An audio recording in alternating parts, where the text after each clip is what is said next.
You're tuned into news across the galaxy where they talk all things LA Galaxy with the Nag Boys. Let's start nagging. A pleasant good evening to you wherever you may be, and welcome to News Across the Galaxy, the midweek show, recorded in front of a live audience at the world-famous NAGn Studios Tower. We're back at the tower, folks. We apologize for the 12-minute delay. We had some technical difficulties, but we're here. And joining me once again on the ones and twos, please offer your most deranged primal scream for the only man whose pupusa is banned from the stadium, the Saudi King himself, Bryant Lobos. Tonight, we will be going over the final results of World Cup qualifying, the latest MLS news, and of course, previewing this weekend's match as an asylum of loons invades from the vast, empty, frozen wilderness of the land of 1,000 lakes. Of course, I'm talking about LA Galaxy. Hey, Minnesota United. 10,000 lakes. Oh, 10,000 lakes, man. My bad. The man of 10,000 moves, Dean Malenko. No, the land of 10,000 lakes. My bad. Of course, I'm talking about LA Galaxy versus Minnesota United. And yes, an asylum of loons, because that's what you call a group of loons, an asylum. It kind of makes sense, right? And to help me, I actually didn't know that. There you go. I just found out today, right? Today I learned. DIL. Wow. Yeah. It makes sense, right? An asylum of loons. I mean, it paints a good picture. I think I like it. An asylum of loons. That's very good. Yeah. So That's why do you think they call us the Loonacy Podcast here? You know. Yeah. Well, everyone, to help me navigate through all of this and offer his loony perspective, please give a warm Nag welcome back to our friend of the show and co-host of the Loonacy Podcast, Connor Inez. What's up, Connor? How's it going? Glad to be back. Thanks for having me on again, Edgar. Always great to talk to you. Yeah, great to be on. Thanks for having me. Welcome back, Connor. How's your spring break going, dude? What spring break? I don't know what you're talking about. We are about to get hit by a snowstorm tomorrow, so I think What? spring is a bit premature. But no, we've actually had some pretty good days. Last weekend we had days over 70 degrees, which were really nice. My wife and I took the kids on a walk. But it's been same old here, man. Work during the day and play during the night. So pretty much the same old. Dude, we went from like close to 100 degrees last week to like a storm last night. It like stormed really hard and it rained. At least where I live, it was raining really hard. And I was like, what the heck? So our weather is up and down. It's spring, right, in LA. Hmm. Well, or at least what people think is spring. Our spring is probably your summer. So I don't know. I mean, I don't know. Our summers get pretty hot, but You're like yeah, no, our hot. spring we don't have spring 77. here. Yeah, we don't have spring here.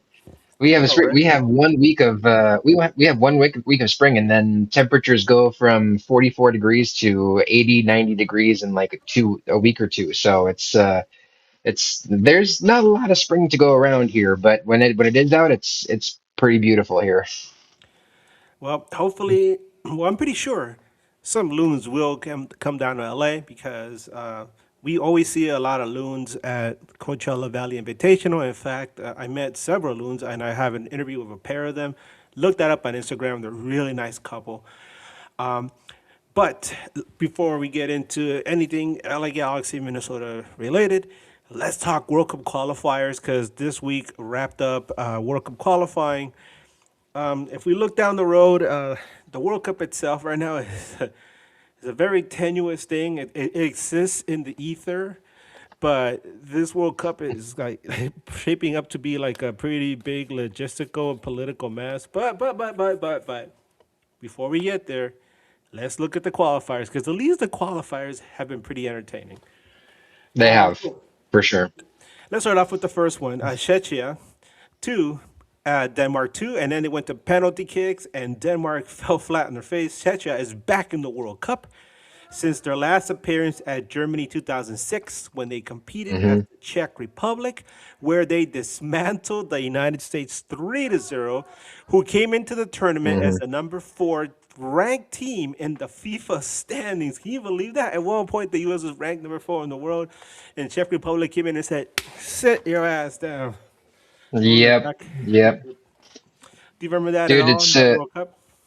oh yes, yes, I remember watching that game. I think I was a junior in high school, and I remember having the game on for with a couple of friends, and I remember Thomas Rosicky just as you say, dismantling the U.S. and just making them look like my high school team could have beaten the U.S. that day, you know. And Czechia looked really good. They looked like they could have been a real powerhouse, which I think they actually ended up getting eliminated in the group stage along with the U.S. that year because they lost to Ghana. But you know, it'll be nice to see them back in back in the World Cup. It just sucks for Denmark. I have a couple of Danish heritage friends here who will be sad to see them not make the World Cup. But of course, you know, Denmark is only there because Scotland won that group. So. I'm even more happy to see Scotland back in the World Cup. Bravehearts and Flower of Scotland. We're going to be hearing some bagpipes in Flower of Scotland this summer across the states. Yes, indeed. Yes, indeed. In the other match, we just talked about the United States national team. We just found out who will be facing the U.S. at the World Cup. And the last team to join their group it's Kosovo lost to Turkey 0-1. Team USA, who some would argue got the easiest draw in World Cup 26. Now we're looking at a Hmm. much tougher situation with the inclusion of Turkey. Paraguay is tough. They're going to put up a fight. We all know how Turkey is. And the third game, oh my God, who is it against? Australia. Australia. Yeah, you can never, man, you can never sleep on Australia. They seem to be getting better every time they're in the World Cup. They made the transition from Oceania to the Asian qualifying, and it's worked out for them because they've proven themselves in a bigger stage, and here they get a chance to punish the U.S. A U.S. team that Connor, they look lost. They do. Yeah. It's I mean, they were playing against two really big powerhouse teams, to be fair, in Belgium and Portugal. And you know, the US, they couldn't look like they put anything together. I am happy that we are playing against teams like Portugal and Belgium because you need to beat the best to be able to be the best. And so while these are just friendlies, they do somewhat matter because it's the lead up to the World Cup and you want to see what your 25 is going to look like. So um, it sucks to see the US lose, you know, but I hope that these friendlies show that they can pull it together. Hopefully we see some more friendlies down the road where we can see a little bit better soccer. But back to Turkey, you know, congrats to them. I will say I was pulling for Kosovo in that match. I love an underdog. I was so surprised to see Kosovo beat Slovakia in the first round, so I was hoping they would pull off a miracle. But yeah, congrats to Turkey. Would love we'll see them here in June. Get ready, folks. Another match that was very interesting. Sweden knocked off Poland 3-2. Sweden's back in the World Cup, and sadly for a lot of us that admire his play, it seems that Robert Lewandowski will never get a chance to play in the World Cup. Pretty sad, eh? Well, you know, he was in 2022. Don't forget that. He he got his It one. was his last Yeah, he opportunity, right? Yep, he got his yeah, this was his last opportunity. He did get his one World Cup goal in or I think he got two actually in Yeah. 2022. But yeah, I mean, it's nice that was a riveting game to watch with Victor Gyökeres getting the game winner in the 88th minute. So, happy for Sweden. They didn't I don't think they made it to the World Cup in 2022, so happy to see them back. And yeah, it'll be cool to. I mean, this is going to be a very interesting World Cup. I'm so excited for this summer. And another match that was very interesting. The next two matches that I'm going to talk about were both played in Mexico. We're talking first about Democratic Republic of Congo who knocked off Jamaica 1-0. Obviously, we love Jamaica, but the story for Republic of Congo is something to be mentioned. Uh, they're back in the World Cup since West Germany 74 when they competed as Zaire. Hmm. It's been 52 years, which reminds me, I'm turning 50 soon. I'm almost as old as that. No, But you're not. Don't lie, Edgar. Come on. I hydrate a lot. I make sure whenever I drink anything, I use my Lunacy Podcast officially licensed Lunacy Podcast coaster. Oh, there you go. I don't think that's hydrating. I think that's inebriating, but maybe it's. I think that's. I'm not going to argue against it. That's for sure. It keeps me young, man. Let me tell you that. Yeah. And then, of course, another match that was very interesting. We were talking about this relationship between Iraq and Mexico before we came on. Mexico has been a pretty good host for these World Cup qualifiers. I mentioned the match between Congo and Jamaica. The Mexican fans were there cheering for both teams, but they were also cheering for both Iraq and Bolivia. Iraq had a crazy trip trying to get out of that region of the world, which we know right now is like being besieged by war. And they had to travel. I think they had like a 500-mile bus trip. They had to take all these airplanes to make it all the way to Mexico for these qualifiers. Well, they were able to beat Bolivia 2-1. And a side note is very interesting. Miss Iraq Universe, the lovely Hanin Al Qureshi, was present at the game, which was played in Monterrey, Mexico. Now, in case you missed it, during the 2025 Miss Universe pageant, eventual winner Fatima Bosch was insulted by the Miss Universe Thailand national director. Miss Iraq, Hanin, quickly wrapped her arm around Fatima in a show of solidarity as they were walking out of the venue. Mexican fans have since then showered her with praise, and she was there present at Estadio BBVA and celebrated with many Iraqis and Mexicans after Iraq made it to the match. So, what a nice little thing. Some of the Mexicans were said that the fact that Iraq earned their qualification in Mexico and the fact that Miss Iraq and Miss Mexico had become friends at the pageant meant it was all destined to be like that. What an interesting story, right? Yeah, it sure is. I mean, what a great show of unity right there between countries that aren't very similar. Iraq is a very different culture than Mexico does over there. So it's great to see that kind of bridging the gap between the cultures, at least on such a big stage like the Miss Universe pageant. So I give a big props to. I'm sorry, what was Miss Universe Iraq's name? Hadid, right? Oh, Hanin? Hanin, yes, Hanin, Hanin yes. Um, Qureshi, yeah, yes. I give big props to her for showing such integrity, I would say, to be able to defend her competitor like that. And so because there are some that think of that pageant as a dog eat dog competition, and so it's great to see that kind of unity on in that front. So that's awesome. And an interesting twist to all this, Hanin was born in Houston. Is that right? Yeah. Wow. Yeah. Fascinating, right? How the world Yeah. turns, man. And then another match that has captured the attention of the footballing world. Bosnia and Herzegovina tied 1-1 with Italia and then went ahead and beat them 4-1 in penalty kicks. Before we get into the obvious, I just want to mention real quick Appleton, Wisconsin born Esmir Bajrakatovic, former Chicago Fire and New England Revolution Youth Academy player, scored the final goal in the penalties. He played 45 Appleton, games for the Wisconsin. Rebs and MLS, and he's now playing for PSV Eindhoven. What about that, huh?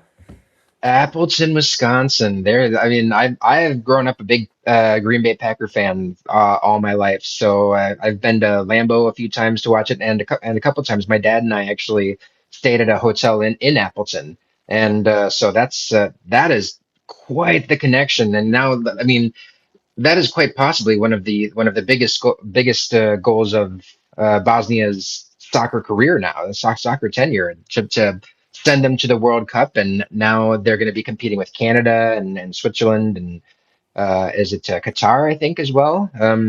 They uh, so I mean, Appleton, Wisconsin. There's a city I haven't heard in a while, to be honest. That is awesome.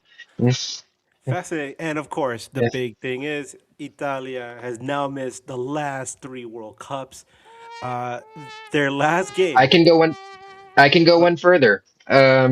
The last time they made it further than the group stage of the World Cup was in 2006 when they won it. And of course, we remember that game because Yeah. Zizou like buried his head into what was that? I forgot his name. Oh As my a god, Marco Materazzi, I think. Yeah. Materazzi's chest, kicking him out of the game, and what an Yeah. interesting, weird, odd situation. But the very last time that we saw Italy in a World Cup game was a loss to Uruguay when Inter Miami's Luis Suarez beat former LAFC legend. I say that one biting my tongue. Former LAFC legend Giorgio Chiellini, right? This Yeah. this I think this is a red flag, a warning sign for U.S. soccer, which I've already gone on the record as saying that it's run by a bunch of clowns, a lot of nepotism. There's levels of corruption that we haven't really dug into with U.S. soccer, I believe. Well, you're looking at the Italian Federation. You're looking at what's going on with Serie A, which used to be one of the top leagues in the world in the '90s. Well, corruption in the Italian footballing structure and the decaying infrastructure of their stadiums and their league and the way everything is run has decimated Italian football. And you look at it now, it's a mess. It's a big sad Yeah. mess. I know some people point You know, to. Go ahead. there's a running joke that's going around ever since that game is that it's a joke, quote unquote, a joke, but I'm sure that some people are just like, you know what, it's a joke, but maybe they should actually do this. That After that game happened, the president of the Italian Football Federation said that told the Italian players that, hey, we are dismantling our national team. You are free to go and represent any other country that you want to after this. And so it's, I mean, obviously that can't happen, but and Italy would never give up their soccer. But but I mean, I'm sure there are some players that are just like, I wish I would have gone to the U.S. team. You know, that Appleton, Wisconsin. I mean, well, no, he's Bosnian, but Yeah, there's I think Daniele De Rossi, a former Italian player. He's from New Jersey, I think. remember him. Um, yeah, and so there's a I mean a bunch of dual citizen Italians there that would are just like, why didn't I go to this country? You know? Yeah. And if you're Canadian and you're Italian, this is the moment when you sadly put away your Italian flag and you very calmly put on the maple leaf and start cheering for the Canadian team because we Yep. remember it at the end of World Cup 2006 when Italy won. There was a huge contingent of Italians celebrating across Canada, specifically in Toronto and Montreal. So Hmm. the fan base is there. Yep. I see we have a super chat by the way. I will address it soon, so we're gonna put a pin on that one for now because we're gonna come up to it soon, Adam. So we're gonna answer that question pretty soon. Um, we're gonna shift over to MLS news because there's a couple items worth mentioning. The first one is um, we talked about this already from our point of view, but we want to get your point of view because and it's something I'm going to mention later on when I talk about Minnesota United. But usually, when we hear about big names in the world of football, soccer, coming to MLS, usually they're heading to cities on either coast. But here we have Griezmann heading to Orlando City. How does that make you Hmm. feel being in Minnesota? I know you guys got James. We're going to get into that right now. But when you hear Hmm. Griezmann coming to Orlando, what's your first thought? Well, first off, that means that Griezmann's going to be in Minnesota in August, so that's going to be quite a cool experience. But I'm all for all these veteran players having played their entire careers in Europe, coming and finishing out their careers here. I think it's such uh, a cool thing to happen in the U.S. because if I this is you can make the argument that the MLS is a retirement league, but I think they're slowly shifting away from that in Antoine Greenspan's case, he's still got a lot left in him. I think that he can add to the goal scoring abilities that Orlando City has, and push them up above the playoff line again. Other than that, I mean, I think Griezmann's a very underappreciated player throughout his career. I think that he's a guy who can fly under the radar, especially when he's playing for the French national team.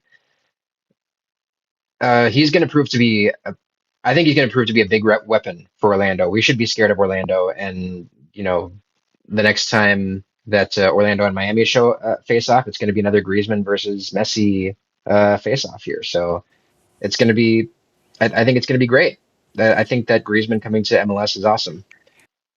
Yeah, it's already we with the World Cup being here in the States, we already know that this summer post World Cup is going to be like a weapons race, and Orlando seems to be already getting ahead, trying to pick Hmm. up a player that they know that they're going to be looking forward to in the second half of the season. Um, but um, but yeah, it's something to keep an eye on to see how Orlando is able to recover because they had such a horrible start. It might be a situation like when Messi joined Miami, where they were horrible, they were awful, awful team until Hmm. he finally joined them, and then even then it took a while them to start to try to win games, and in the end they ended up missing the playoffs anyway. Speaking of Inter Miami, right? Everyone's favorite villain, the villain of the week. Inter Miami will finally debut their new stadium. Uh, New stadium. That's actually what it's called. All right, new stadium. And to me, I see it as a failed opportunity to call it new camp. Dun, dun, Oh yeah, dun. for sure. I mean, I think Barcelona might have something to say about that. But yeah, I find it surprising that they actually went with the new name. To be honest, I thought that they were going to go with what was it, Miami Freedom Park before. So I don't know how I feel about that, to be honest. Calling it the new stadium, I think that Miami has to be a little bit more original with its name. Yeah. Yeah, I mean everything's so corporate now. Even here in LA, where for decades, LA sports fans were very proud of the fact that three of our most important sporting venues never had any corporate name attached to them. We're talking about Dodger Stadium, the Rose Bowl, and the LA Coliseum. Now all three of them have that. And the last being obviously Dodger Stadium, which to me is always going to be Dodger Stadium, but now it's called Uniqlo Field at Dodger Stadium, which sounds really stupid. Hmm. But that's the world Yeah. we live in. Sorry, my dog doesn't like it. You can hear she's barking. Um, but yeah, I'm not a big um, Unix fan back there, I think.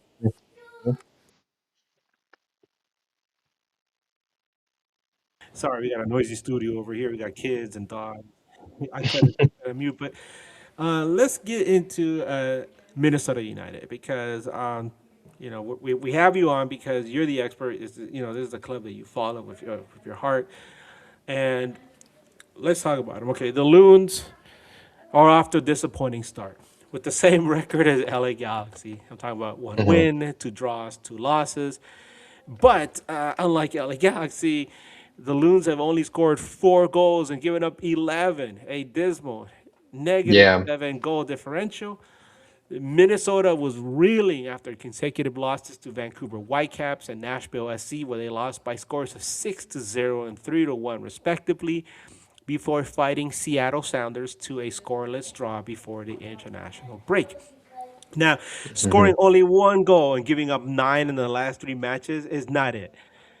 So I asked, No. and this is we can get into Adam's question as well right after this one, but um, are Minnesota fans panicking yet? Or are they weighing hopes that the addition of James Rodriguez will turn things around soon? Um, Well, I don't think we're panicking yet. I think it's obviously we're off to not a great start to the season after the season we had last year. One thing to consider is that we've only seen a good 20, 25 minutes of James Rodriguez so far. He has not started a game yet. and I think that we need his to quote the famous Ray Hudson, the magisterial genius that James is, and we saw it a little bit in the last 15 minutes against Seattle. I thought he played well. He played some good passes that could have led to goals, but of course Minnesota came up short in the goal scoring opportunities. So I think that you need to see more of James. Yeah, I think Minnesotans were very excited to see him, even though it was on kind of a weird half a year contract to fill in minutes before the World Cup comes. Another thing, though, to look out for is that Michael Boxall is out. He's our heart. He's our captain. He's the big veteran guy of this team. He's one of the guys that keeps this team together. And so I think that losing Michael Boxall was a big one. He's still got it at the age of, I believe, 36. I think he's 36, 37 years old. So Boxall being out is a big one. Nico Romero has stepped in for him and done well, but I think we still need the genius that is Boxall. And also keep in mind too that -7 goal difference is kind of a little misleading, I think. That's due to a 6-0 loss to Vancouver, who are just tearing it up again this year. And so, and 6-0 actually, by the way, I think that I'm 99% sure on this. 6-0 is the worst loss Minnesota's ever had in the MLS. They've never had a worse loss before. Even in the first season when they lost 6-1 against Atlanta, 5-1 against Portland, 5-2 against New England, and so it's the worst loss ever. I don't know if we're panicking yet. I think we still have hope. We still need to see some more pieces come back into the fold. Uh, so to put it simply, too early to tell, I would say. Mm. Okay. So let's get into Adam's super chat because it's kind of a similar question, but it kind of leads into it as well. So Bryant, let's bring that one up. Oh, magical stuff. Adam, thank you so much for the $5 super chat. He asks, for Connor, has Minnesota been a disappointment this season, or for other fans of the team, and has Minnesota been underperforming expectations in 2026? Mm. Well, again, I think that's too early to tell. It's we lost our goalkeeper of the year last year, Dane St. Clair. Now we've got Drake Callender, who's been doing nicely, but he's not what Dane St. Clair was behind the back line of Minnesota. Um, we also lost Robin Lod, a longtime player with Minnesota. He went to Chicago Fire. We lost Joseph Rosales. He is gone. He went down to Austin, I believe. And so we lost a lot of players. We lost Eric Ramsey. He went over to coach West Brom, which he's no longer there. Um, and then we've got Cameron Knowles, who was our interim head coach the year that Ramsey joined before Ramsey joined, and he did well in his time there. So I think Minnesota fans were excited. So to get, I'll answer it this way: to have only one win in the first five matches, I think is a disappointment, especially with the potential talent that we do have on this team. But with so many changes, with so many changes that this team has had to go through over the offseason and to get to transition new players into the fold this year, it's really hard to be disappointed, I think. Uh, you certainly could hope for better, I would say. And as for the second part of that question, it was have we been underperforming? Maybe. I'd say I think that Minnesota could have gotten another win in there or two. I think that the opening game against Austin could have been a win. I think that, and that's just speaking purely in a purely hypothetical sense. I think that if I had to choose between underperforming and overperforming, I would choose under because I think that Minnesota is better than the record says they are, and the talent on their team, including James, it shows that they can do better than 5 points right now. Okay. We were mentioning James a lot. You mentioned all the players that departed from the team, but Which off-season transactions do you feel will impact the club the most besides James? Oh boy. You know, besides James, that's a hard question. Uh, I think that the one that's really going to stand out is Drake Callender, coming in for Dane St. Clair. Dane St. Clair was another heart of this team, and it was really heartbreaking to lose him the way we did to Inter Miami. And so I think that Drake Callender is going to have to is going to be the guy that makes the biggest mark, I would say. I also personally am looking out for Kyle Duncan on the right back position. We haven't had really a true right back for the past couple of years. We've had Bango Kule Lungwane, or Bangi, as us Minnesotans like to call him. Um, we've had him playing the right back, but he belongs up in attacking. He belongs up in right on the right side of midfielder or in the striker position. So happy to have him back there. I've seen promise from Kyle Duncan in a specifically in the 5-3-2 formation, but I I think that we got him from the New York Red Bulls, and he can really step into a role that nobody else really has had to compete with. Everybody else is really a their first position is something other than right back. And then you have Thomas Shankale as well. Uh, the Argentinian, he was a DP for New England last year, and so we signed him after he was unfortunately injured last year.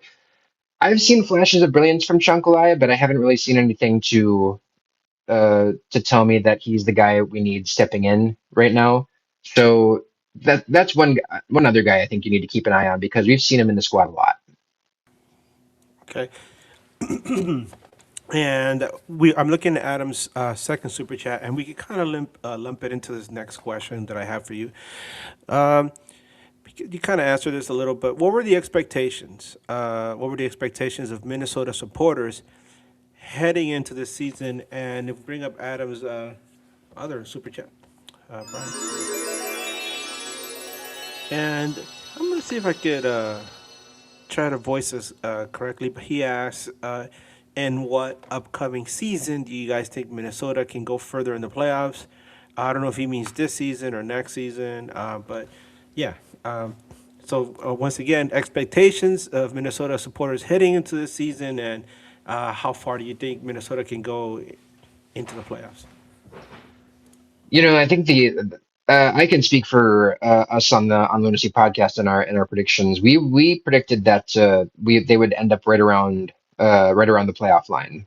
I think that we lost too many big players on our team to be able to finish top four again this year.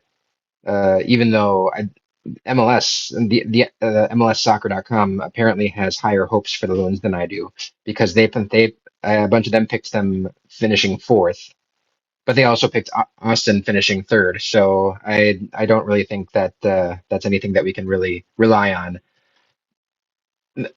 to be able to. It is a tough question because so much has changed in the so we have to figure out what Cameron Knowles' strategy is going to be. We have to figure out how the new additions are going to fit in, and then we also have to figure out. Uh, James is only signed for 6 months. Are we going to sign him for another option for the option for a year? Is he going to stay an entire season with us? And if he doesn't, then what do we go back to? Do we bring Pereira into the middle again and put Chunkly out on the left again? It's really kind of just a very big question mark at that point, even 6 months down the road. So it is tough. I do think that the team does have the potential to be able to make the playoffs, not necessarily to go any further than the first round this year. Give them a couple years. We'll see what happens. Maybe if we can sign another player to fill that third DP spot on our roster, we can maybe we'll have a little bit more hope. But it is a tough question right now with so much being having changed in the offseason. And that's a perfect answer because my next question for you is, well, after years of frustration against the Sounders, the Loons finally defeated Seattle in the playoffs before bowing out in a close match at San Diego FC. Mhm. But do you think Minnesota United could have gone farther, or was that a fitting end to the season? I think that Minnesota played well against San Diego last year. I think they could have gone farther. But the other side of the bracket was Vancouver or LAFC, and I don't think anybody in the West was beating anyone, either of those two teams last year. So whether if we had won against San Diego, obviously we would have faced Vancouver, and I don't think we're winning that game. I think that it's another Western Conference loss, which of course that would be our second, the first one being against Seattle, who we beat in the first round. Which you're right, Edgar, that was a very sweet moment for us Loons fans to be able to get the better of the Sounders in the playoffs after heartbreak in 2020. I would. Um, Fun fact, actually, I will bring this up right now. The Loons, right now, I've been a season ticket holder with the Loons for this is my 11th year, and and they are right now going into their 10th season in the MLS, and they are trying to rank their top 10 moments in Loon history since joining the MLS. And I think right now the top of that list is the Seattle game last year, and I mean, rightfully so. I was at that game, and it was just such a roller coaster game. And to be able to have the happy ending was just a great bonus. And so I mean, it was definitely the greatest game I've ever been to at Allianz Field there. And I just Mm. find it fascinating that our friend Cameron Collins, who covers Seattle, we had him on. I remember like just a week or two before we had you on last year for talking about game, and he was talking about how the one opponent that he Mhm. did not want in the playoffs was Minnesota. And then when we asked you, who you didn't want to face, you're like, oh, we really don't want to run into Seattle either. And Yeah. then the two of you ended up clashing, and well, Cameron was right, right? This is the year that Minnesota got over the lump. I mean over the hump, and so yeah, good on the Loons. So, what is keeping the Loons from becoming a contender in the Western Conference now? I mean, you kind of hit, mentioned that the short contract, right? The short loan with James, and a lot of question marks in the middle of the season. What do you think would push the Loons into being a top contender? Well, first off, I think we need to find a striker that can replace Kelvin Yeboah. He's got 2 goals already this year, which is fine. But we when Kelvin Yeboah first came to the team, we saw him light a fire under the Loons' goal scoring abilities. I think he scored 7 goals in the 9 games that he played with us that year, and so we were really excited about Kelvin Yeboah. And then, of course, last year he kind of lays an egg. To be honest, he scores goals, but not a lot. And then this year he has 2 goals already, so we'll have to see what he does this year, but he was a disappointment last year. So in my opinion, I think we need a new striker that is the poacher that we've been looking for a long time, pretty much ever since Christian Ramirez was on the team. And so that I think is the big one right there. And then I mentioned Kyle Duncan earlier uh, at the right back position. He does fine at the right back position, but he I don't think he's somebody who should be starting on this team. I think that we need somebody. I mean, obviously, we were spoiled a few years ago when Roman Metzger was in that position, but we haven't really had anybody to replace Metzger ever since 2021 or so. Um, I think that a right back position is definitely up there, but a striker for sure. I think Yeboah somebody needs to be up there for Yeboah maybe to come in for at the 60th minute or so. And of course, Dave is in the comments. He's mentioning the loss of Tanya Oluwase, which I remember that happened at a time of the season when the Loons were really kicking butt, and Hmm. you hate to see him go, but at the same time you wish him well. And Hmm. man, that really it hurt the You Loons, right? know, I mean, you said it. I think it's great to see Tanya playing for not just a La Liga team, a major La Liga team in Villarreal. and he's having success there. So it's great to see him there. And again, yeah, he was fantastic as a striker for Minnesota. He definitely exceeded expectations here as a loon. Um, and shout out to Dave Stevens. He's my co-star on the on Lunacy Podcast. He is commenting right now that Taniolo Wasei, they kind of limped into he losing him in the middle of last season was the beginning of the end. They limped into the postseason struggling to score, which is true. Which is true. Um, so to be able to get the win over Seattle, that makes it that much sweeter to do it without Taniolo Wasei. And I'll address Dave's other comment there too. Uh, 29 the 29 minutes that James has played this year, he has shown some promise with his passing and his vision on the field and his ability to create assist opportunities. And maybe he can unlock Kelvin Yeboah. Maybe he can put Yeboah through on net and put a few more goals on the tally a few more goals up. So we'll have to see what James can do with the team. But again, it's only a 6 month contract, so that even if they do have success, that might be short lived. So let's get into Galaxy versus Minnesota United. Since joining MLS in 2017, Minnesota United has cultivated a unique and well-regarded culture and fan base.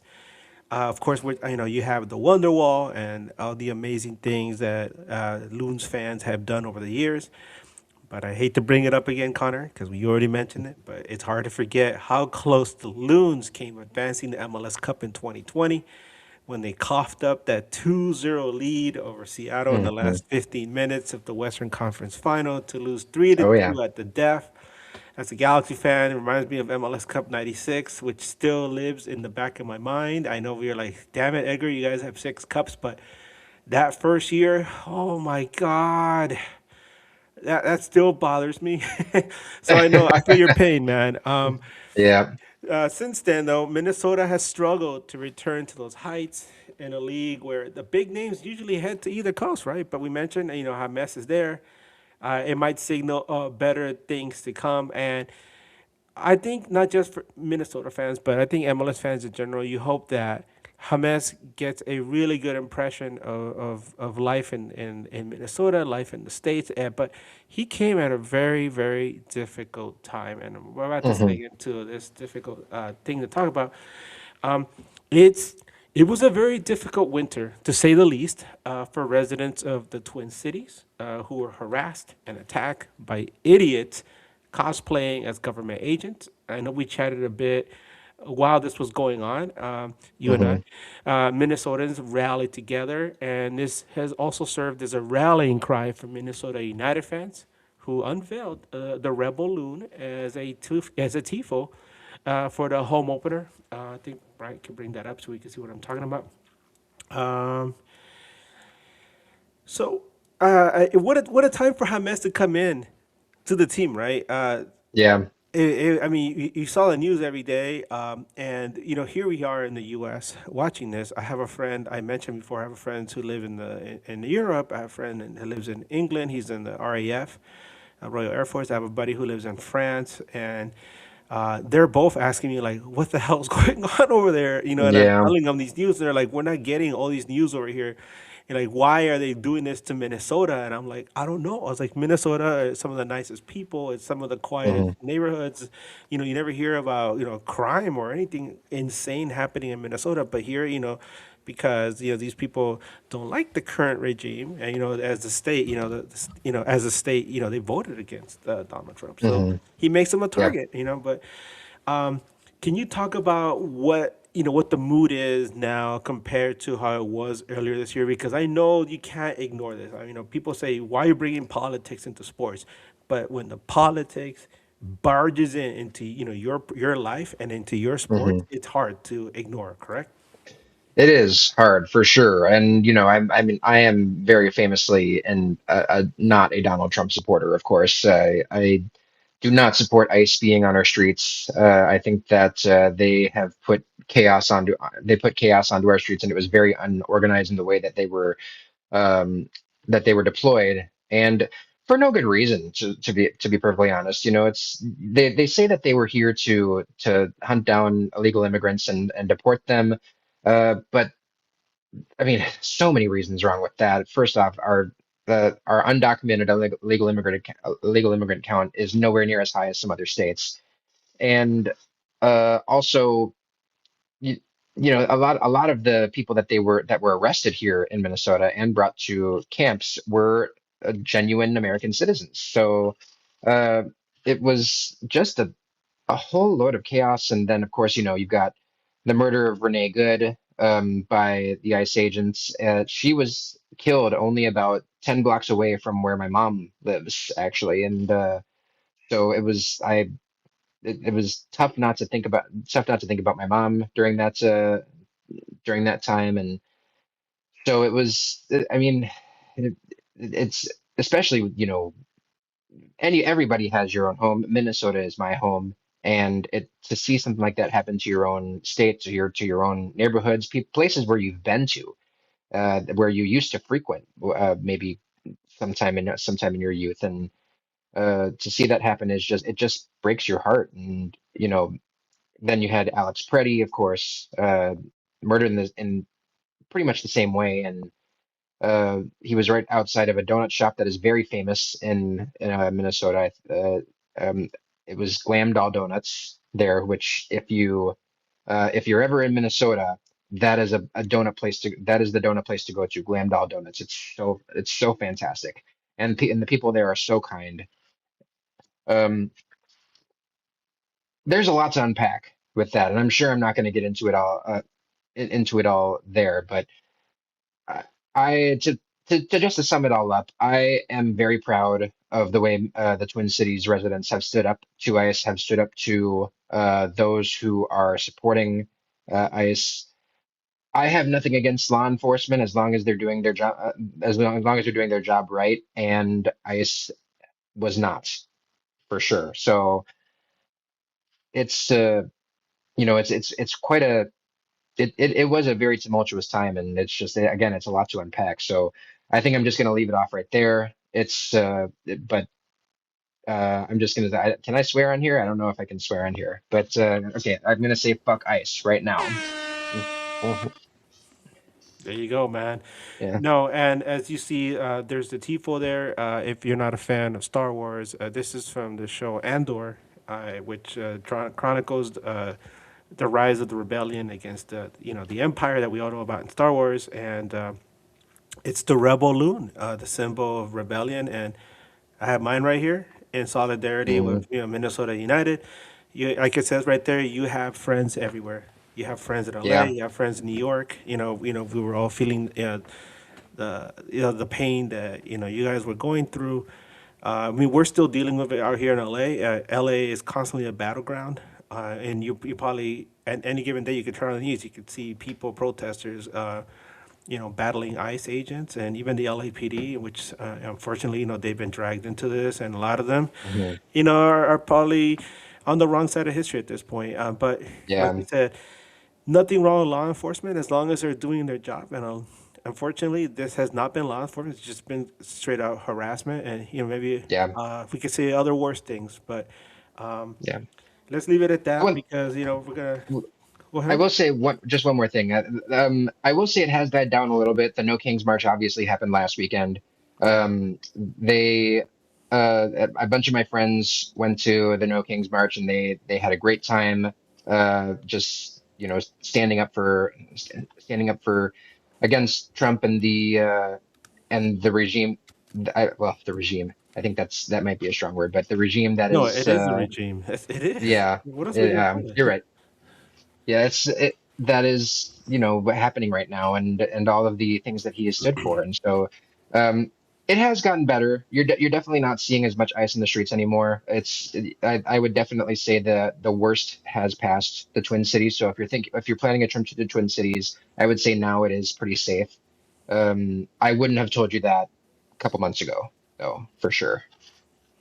And as you see in the comments, our good friend Rocio, she's a big Galaxy fan, but she also loves MLS, and she has a message for you guys. Minnesota forever has our heart. So Mm, we're here for you, man. mm.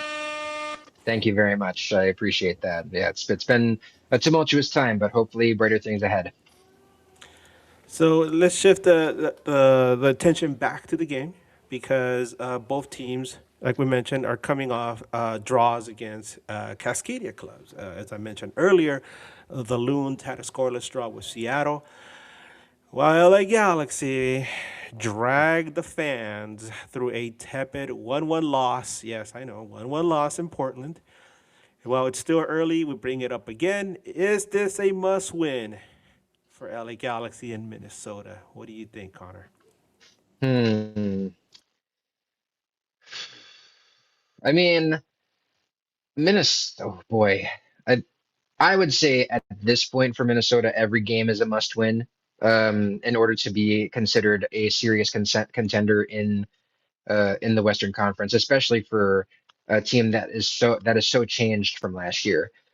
So I, I'm gonna say yes. I'm gonna say this game is a must win. I think it's always tough to go into LA and get the win, and it doesn't happen often for Minnesota. Minnesota has much more success, I believe, here back here at Allianz Field, but it's gonna be.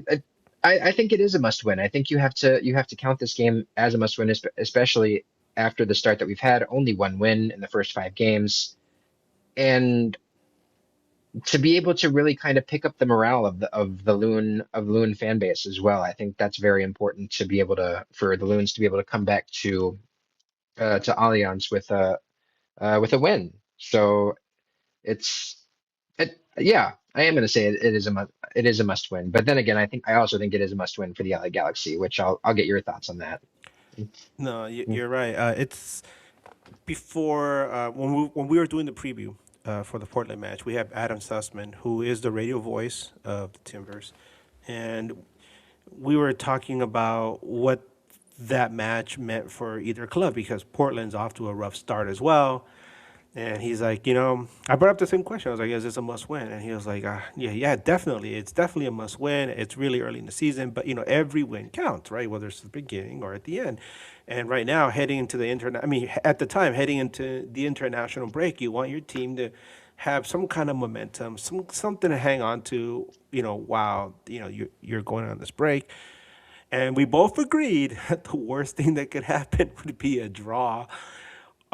And this was a draw that was frustrating for the Timbers fans because they obviously went a man down and they were playing pretty good. Frustrating from the LA Galaxy point of view because we were up a man for so long and could not do hmm anything with it. Um, so it was frustrating for both teams. It was the worst thing we could both ask for. Our Galaxy definitely needs a win right now, especially heading hmm something for a like you said a morale boost, right? Heading You're into a right. very very difficult match against Toluca in the Champions Cup in the middle of the week. But because of that, uh, there's the question is what kind of rosters LA Galaxy going to put out there? Is Greg Vanney going to try to go for a solid performance against Minnesota, or is he going to save his biggest weapons for the match against Toluca in Mexico? By the way, you mentioned the all-time record for these teams. I'm gonna bring it up real quick. In 17 regular season matches, Galaxy has 8 wins. Minnesota has 3 with 6 draws between them. But in 8 of those matches played, here in LA, Galaxy has 5 wins. Minnesota only has 1 and 2 draws. Um, the last time these two teams played each other, Galaxy defeated Minnesota 2-1 on Saturday, October 18th, 2025. Mateos Nascimento and Joseph Paincio scored for LA Galaxy, while Joaquin Pereira got one back for the Loons after 90 minutes and change. That was like a late goal. Interestingly enough, Edwin Cerrillo picked up a second yellow card just 1 minute later to get ejected. Meanwhile, Nectario Triantis and Nicolas Romero also got yellow card cautions for Minnesota in that match. Mm-hmm. Um, Power rankings, let's talk about those. Um, it's just funny, right? Because you bring up power rankings, you're like, that's meaningless, right? Because it's just a number, right? But because the standings is what matters most. But I always find it silly to see how these power rankings are brought up because I'm bringing up MLS and ESPN power rankings, which are completely different. So MLS, LA Galaxy dropped one spot to number 19, while Minnesota United remained entrenched at number 21. Now, keep in mind those Hmm. numbers, right? Galaxy at 19, Minnesota at 21.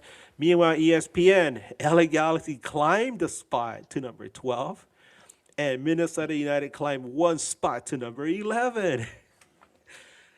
Hey, make it make sense, dude. Really? Wow. Two different, I want to live in ESPN's world right now. That right? that is Gives you a awesome. sense of hope, right? Yeah. All right. Wow, that is amazing. Like uh, I'm sorry. I mean, I'm a realist too. Minnesota, I would love to see them that good, but come on, man. Come on. Like it's All right. Speaking of Minnesota, how do you expect the Loons to line up versus LA Galaxy this weekend, and who are the players to look out for? yeah. So I think that, the way that we lined up against Seattle, I think did kind of work for us. Minnesota's always been a counterattacking team. It's always worked best for them, no matter who's coaching, no matter who the players are. And so they've always been one to sit back in defense uh, yeah, just to sit back in defense and wait for the counterattack to go. And they did that with a 5-3-2 last week against Seattle, and it seemed to work to a point. There definitely could have been some improvements, but it seemed to work to a point. But one thing to look out for this week is James Rodriguez going to start, which he had a very he had a very promising 15 minutes against Seattle, so I would love to see him start against the Galaxy in that kind of attacking midfielder spot. I would like. I think I would like to see the 5-3-2 or a 5-4-1 with the five back line. Of course, Michael Boxall is still out due to his adductor injury. It looks like he is going to miss this weekend's game, and we don't know how when he's going to return. He's still not. He still hasn't returned to full practice. So it's that's kind of an up in the air thing right now. And then of course Julian Gressel, he had a right big toe injury, and he won't return until after the World Cup. So um, with I think that we see a more defensive. I think we see a more defensive formation, but of course a lot of that does depend on whether James Rodriguez starts, and so will we switch it up from a 5-4-1 to a 5-3-2 or a 5-3-1-1 with James being in that playmaker position. What can you tell us about the Minnesota United availability? Are there any? You mentioned Boxall dealing with an injury, but are there any other players that we're not going to be able to see this weekend? Just Julian Gressel, really. Actually, I was at I went to a Minnesota United practice event actually at Allianz Field. They held one for season ticket holders where you could go and watch the team practice at the stadium. And so I took my boys there, and I met up with my dad and my stepmom there, and it was cool. But we did actually see Julian Gressel sitting on the bench on the sideline, and the guy sitting next to me, another season ticket holder, he yelled at Julian and just asked if he's okay, and Julian just kind of gave him one of these, just being like, I'm all right. But it looks like now he's not going to return until after the World Cup, so that's some depth that is going to go away. We won't see him anytime soon. The only real other injury is Stroud, our new addition from I believe it was St. Louis, I think, or was it? I, I could be thinking of another Shroud, but he's out due to a quad issue, and he hasn't really made any big impact for the team yet. So um, Boxall is really the big one too. That's missing for us, but I think that Nico Romero can step into his role pretty well. Yeah, for LA Galaxy, it's kind of hard to tell. I mean, it's Wednesday. and the players have been training the entire weekend. The official report obviously doesn't come out until either late Thursday or Friday morning, but from what we heard last time, Jacob Glesnes is still dealing with a calf injury. Joseph Paintsil has been having a nagging thigh injury, and he's been out for the last couple matches. Chris Rindo, center back, is still dealing with a leg injury. Hopefully, all three of them got some good rest and they're ready to get going again for this weekend's match. But we won't know exactly until, like I said, late Thursday or early Friday. Um, how LA Galaxy lineup? My God, that is a good question because like I mentioned, they're gonna have to play against Toluca on Wednesday, and so you're gonna wonder how many minutes Vanny's gonna put on some of his top players. But after having the international break, you're gonna want to get your players back up and running to get back into that intense match fitness. So we're gonna see how it's gonna go. I think Jao Klaus starts up. I think we're probably gonna see Gabriel Peck again on the wing. Hopefully, Joseph Paintsil will be available this time around. If not, we might see Harbor Miller playing on the wing again. In the middle, uh, hopefully we get to see more of Edwin Cerrillo, Marco Royce, Lucas Sanabria. Marco Royce has been a polarizing figure right now. Some people are saying he's not doing enough. Some people are saying that he's, an absolute god.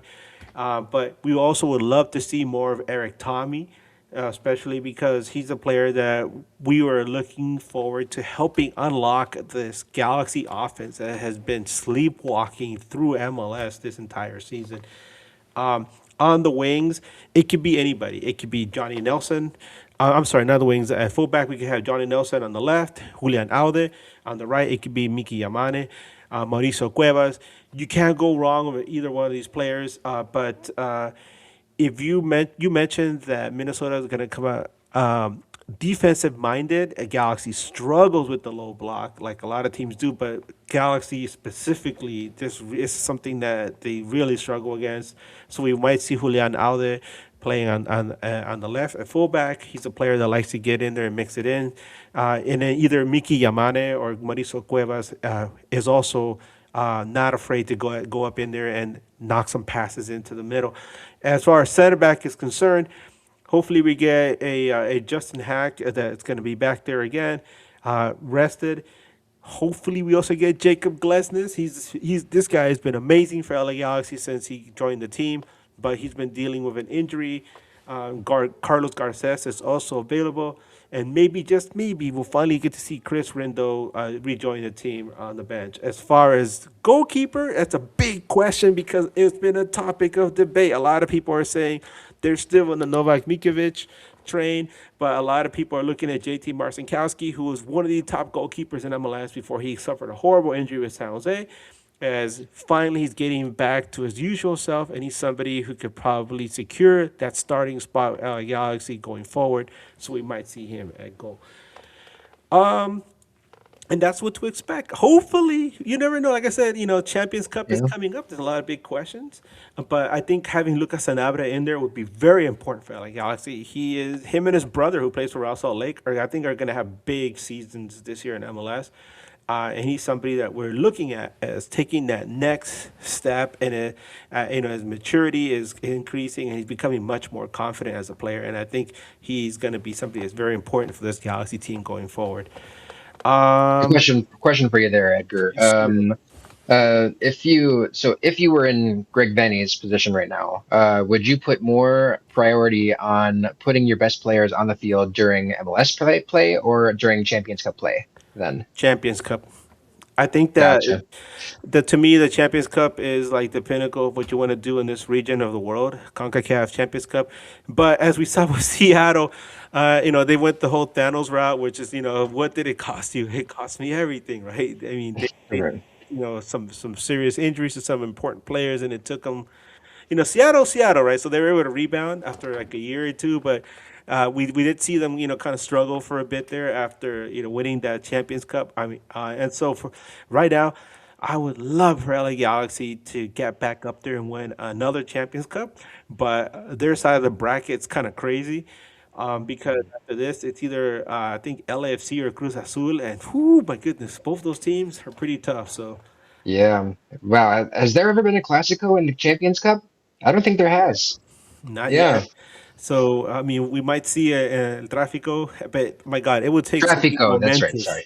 Yeah, it would Yeah. take something momentous for LA Galaxy to beat Toluca. Toluca is a fearsome team in Liga MX, and the first leg is gonna be at their stadium. So Galaxy needs to limit the damage. I think Toluca's gonna win that game, but so LA Galaxy would have to figure out a way to limit the damage there so that they can do something, anything in the second leg. These two teams faced each other last year in the Campeones Cup, which pits the MLS Cup champion against the Liga MX Liga MX champion, and Galaxy was winning that game until the very end when in Minnesota United fashion they coughed up the lead at the end and ended up losing at the death. It was horrible. Oh my God, it was horrible. For anybody that was there, remember they said Yeah. they wanted to leave the stadium as soon as possible because it could have been Oh. something great for LA Galaxy fans and what was it, a horrible season, but no, it was just Mm. more misery piled on top of the other misery. So one more question then for you, really Yes, quick, sir. Edgar, because I've seen a rumor pop up about the LA Galaxy, and I don't know if there's any truth to it. Uh, Lucas Moura. It looks like there is a rumor that Lucas Moura is being assigned by LA Galaxy and leaving Sao Paulo. Is there any truth to that, or no? That's the first time I've heard that one. I mean, granted, you know, I have my jobby job, right? And I'm working, Right. looking at all kinds of other things, not, not soccer related. But that's the first time I hear that one. And we do have a buddy who is a big Galaxy fan. He lives out in Brazil. I could ask him about that one and see what he has to say, and I'll get back to you as soon as I can. Yeah. For the record, I heard the rumor. Check out. It looks like mixvale.com. I don't or Mixvale. I think it's I'm not sure if it's English or it's a Portuguese site. It's a Portuguese site, so it's down in Brazil. It looks like. Mm, mm. Thank you, Lunacy Podcast, for sharing this rumor. Look at that, Lunacy Podcast on the edge of Galaxy rumors. Thank you so much, guys. We do what we do. So, Connor, we mentioned the potential lineups, injuries, but um, the history between these two teams and here in LA. What would it take for LA Galaxy to defeat the Loons this time around? Um, you know, I would say, I mean, I did say that Minnesota was going to set up to be the counterattacking team, and sit back and be a little bit more in defense. But I think that if LA Galaxy can press the attack enough, and keep the ball, that's all they really need to do. I think that Minnesota has trouble getting out of their own half. I think that Minnesota has trouble in the transition, the, in the in the transition third of the half to be able to go into the final third to get the goal scoring chances. But um, it's obviously anything's possible. But I don't know, man. Like it. I think that if all that LA Galaxy has to do is keep the ball and keep the attack on. I think that eventually they're going to overwhelm Minnesota's defense because again they're without their who is arguably their best defenseman in Boxall, and Drake Calendar's not used to playing behind the line yet. So I think that there's a little bit of wiggle room for the Galaxy to be able to get between the defense and score a couple goals that way. I think a lot of Galaxy hopes hinge on getting the ball to Jao Klaus in dangerous spots, particularly if he's hovering around six. He's somebody we haven't had here in a while. A player that is very well aware of of his surroundings when he's in that attacking third. He not only looks to score for himself, but he also you can see that he's thinking in his mind how he could set up his teammates. But that's the thing, getting the ball to him, and at the same time finding out a way to get Joseph Paintsil and Gabriel Peck Hmm. incorporated into this offense because we saw what they could do in 2024 Hmm. when they're firing on all cylinders. We haven't seen that since LA Galaxy lost Ricky Puig to injury, and also Mark Delgado, who was the other guy who could run that offense. He's gone. Obviously, he's with the noisy neighbors now. So those were the two guys that really knew how to unlock that offense. And since then, Greg Vanney has been trying to figure it out. And he's been the target of a lot of criticism because a lot of people are saying, well, if it doesn't work, if it hasn't worked for so long, do something different to get these guys involved instead of just doing the same thing over and over and over and expecting it to work. That's, obviously that's the Hmm. definition of insanity. But now you Hmm. have Jao Klaus in there. He's a striker that we haven't had in a while, and he's been very effective for him. Without him, I think Ali Galaxy would be dead last right now because he scored a lot of important goals for this team. But Hmm. um, watch out for him in this match because you get the ball to him, he's gonna be somebody that might decide this now. Oh yeah, I remember him So with St. Louis. He was a force to be reckoned with back then as well.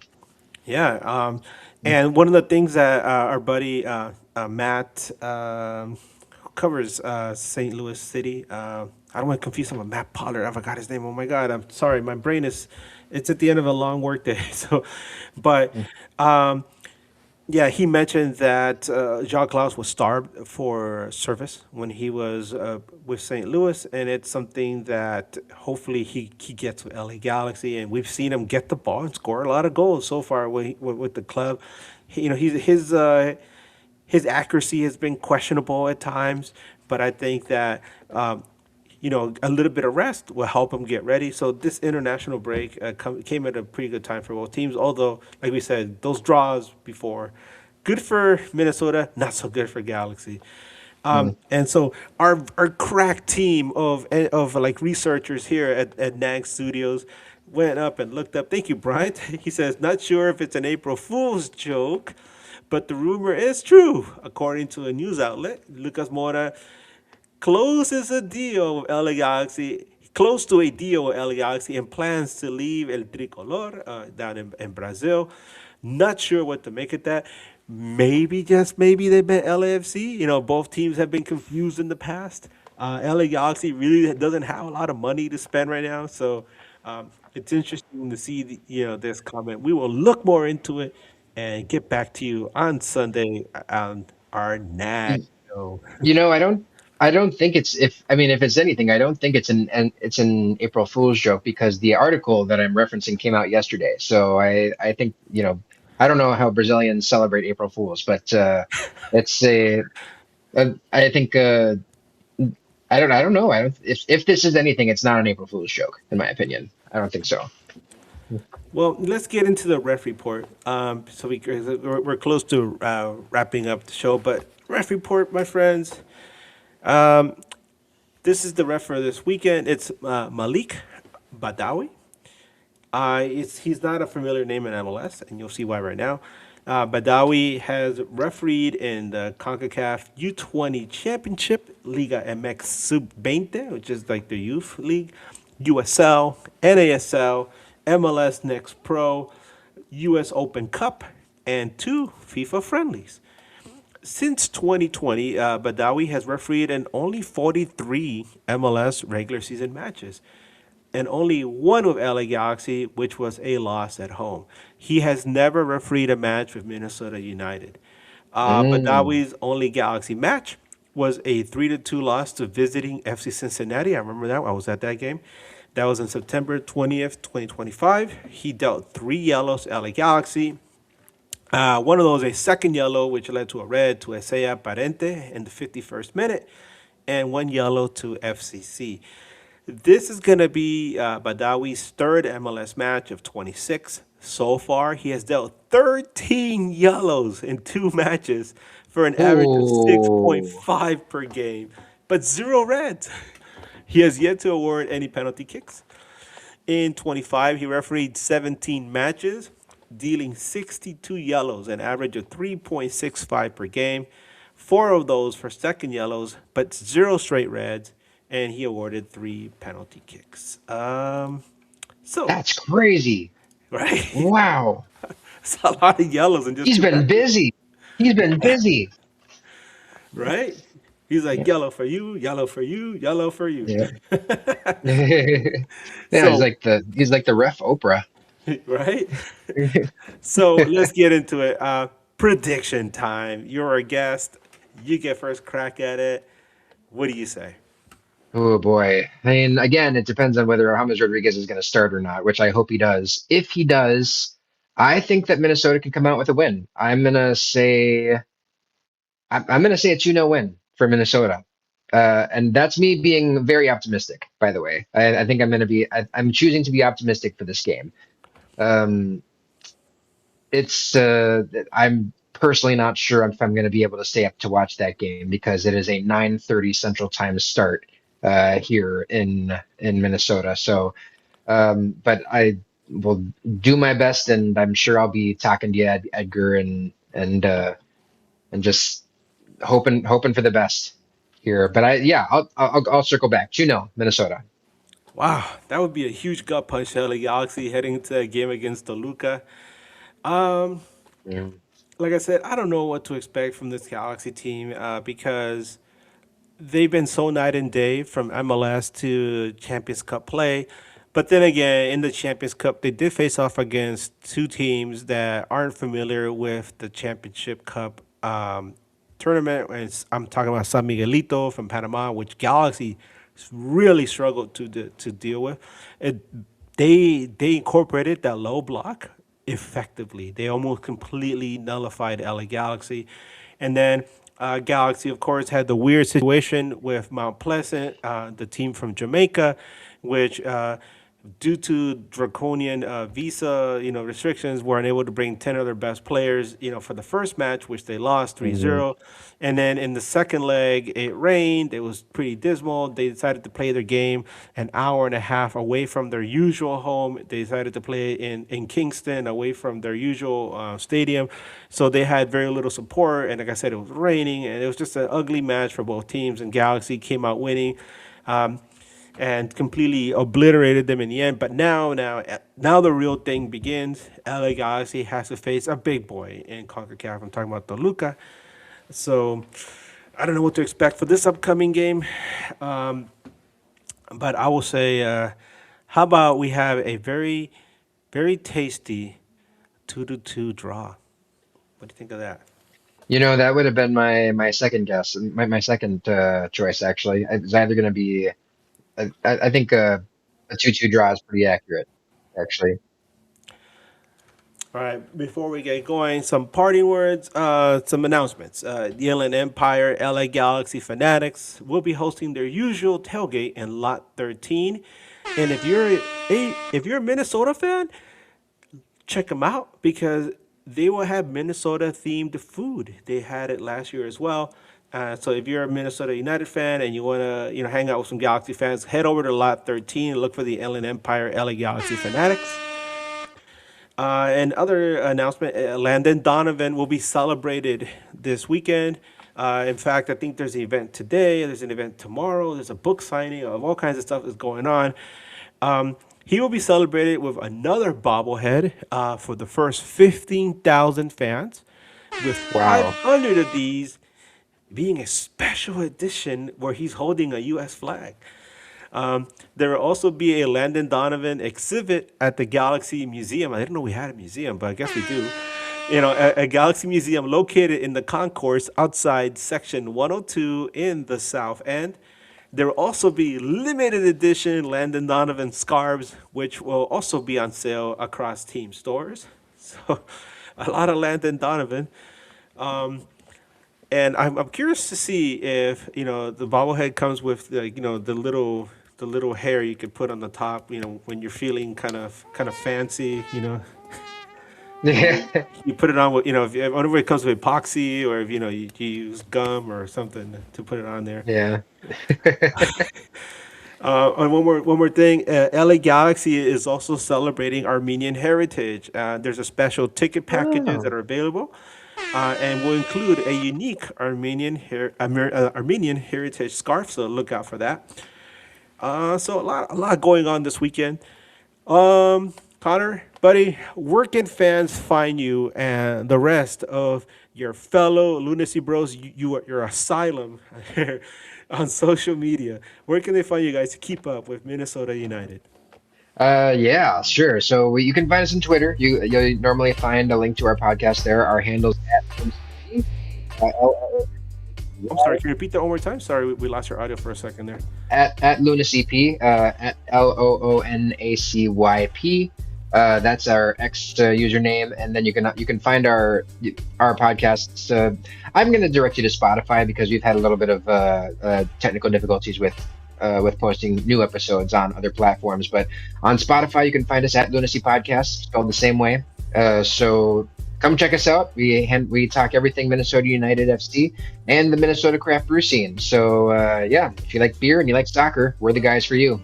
Hell yeah. And you like Minnesota, of course. Yeah. We love Minnesota. You guys are always in our heart. And I got you right here, man. Yeah, love it. Well, my friends, thank you once again for joining us tonight for another episode of the Midweek Show. Hey, Connor, thank you so much again for being here with us. We love Loonacy Pod, and having you on here, it always warms our hearts. It's always fun to talk to you, catch up with Minnesota United. And, when we're not cheering for LA Galaxy, we're definitely cheering for you guys as well. Well, I appreciate that, Edgar. It's always great to be on here too. So thank you again for the invite. And yeah, let's go Loons, let's go Galaxy, and let's go. Let's do that soccer, right? Yeah, let's go sports ball. Yeah. And look at Rocio sending you like a bunch of little hearts there. Yeah, I see. Thank you, Rocio. Yeah. So for now, for me and the rest of the News Across the Galaxy crew, we thank you. Remember, as always, to keep on nagging and Wu-Tang forever.